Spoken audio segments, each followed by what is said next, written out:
In the early hours of Tuesday, October 22, both sides came prepared. Security in Parliament was unusually heightened, with a conspicuous military presence signaling the gravity of the ongoing standoff between the NPP and the NDC. Parliament was officially scheduled to open its doors at 8 o'clock a.m. Majority Chief Whip Frank Anodonpre arrived earlier and was seen inside the chamber well before the appointed time. It's up to the Speaker. Orderliness in the chamber and the presence of Parliament is in the bosom of the Speaker. This breach of protocol sparked allegations from the NDC's Chief Whip, Kwame Agboja-Governs, who claimed that Anodonpre had been smuggled into Parliament with the help of the security personnel. Why is Anodonpre already sitting in there? When we were told that the room opens at 8 o'clock, yes. He's already sitting in there. So they are the ones who are going to cause the fight. Yes. In a rare and highly symbolic move, the NDC side of the House, led by their leader, Kaisala Tufosing, occupied the majority side of the chamber for the first time since the infamous chaos during the election of the Speaker. The backdrop to this audacious act, Speaker Alban Gbagben's declaration last week that 4 parliamentary seats were vacant, tilting the balance of power in favor of the NDC.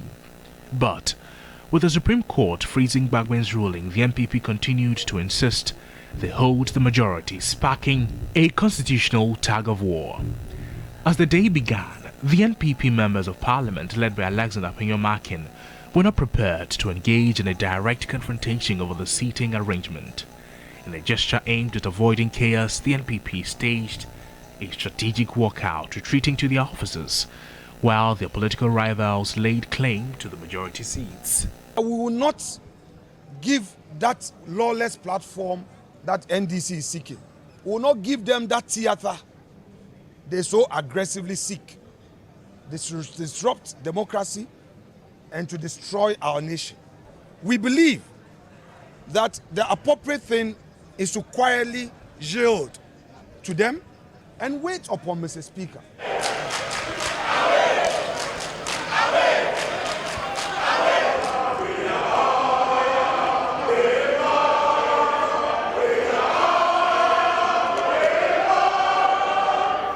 Hours later, Speaker Alban Gbagben returned to the House, his presence eagerly awaited as the nation looked to him for clarity on the next steps. Gbagben's tone was measured as he acknowledged that Parliament lacked the numbers to make binding decisions, but could conduct business. I note that we currently have a quorum to transact business, but not to take decisions. Then came his long-awaited direction for proceedings.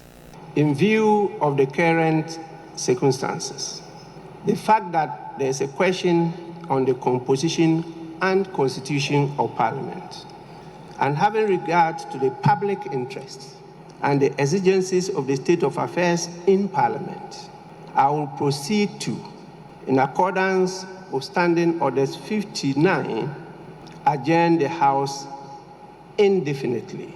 That is, sine die. The Speaker's ruling, though expected by some, rendered both sides unable to proceed with legislative business until a resolution is reached. The weight of his words hung over the now empty chamber like a storm cloud. The bigger question now looms: what happens next? Can the political impasse be resolved without further escalating tensions? And what does this mean for Ghana's democracy as the nation watches closely? Describe him as such. People who answer any question. Some of you, good afternoon. They threaten some of the majority leader.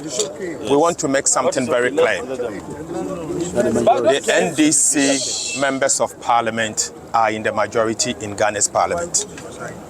We've made our position and it's so clear. We are not changing our positions. We see ourselves as the majority. We are fortified by the Constitution and the standing orders of this House, and we see ourselves as the majority. We are grateful to the Right Honourable Speaker for doing what is right, and we respect his decision. We hope that the time will come that this House will be recalled and we take our position as the majority caucus. There is rightly and justifiably what you can call a constitutional stalemate, and I think that the best forum and the best authority to resolve the political tussle is the Supreme Court of Ghana, giving a true and proper interpretation of Article 97, 1G and H as is their mandate. Away from that, the Member of Parliament for Aguna West, Cynthia Morrison, has denied rumours that she has rescinded her decision to contest as an independent candidate in this year's election. This follows viral photos in which the MP is seen together with the leader of the NPP caucus, Alexander Afenyo-Makin, and other NPP legislators. I went to Parliament today. We had our caucus, and after that we had a couple of meetings. I took pictures with my friends and leadership and all that. And some of them, normally we put them on our platforms. I don't know who is trying to do mischief and posted these pictures. I just got to the constituency only to hear that I've been offered 50 million CDs to step down, and it's all over the place. And nothing like that has happened. If I return my decision to write to the EC, have you seen any official letter? And I haven't even sent any letter to my leadership. You can find out from them. Nothing like that has happened. So whoever is a very bad journalist. Because before you put anything out, at least you have to consult me or ask the leadership, even if I brought any letter, or ask EC if I have sent any letter to them. Nothing like that has happened.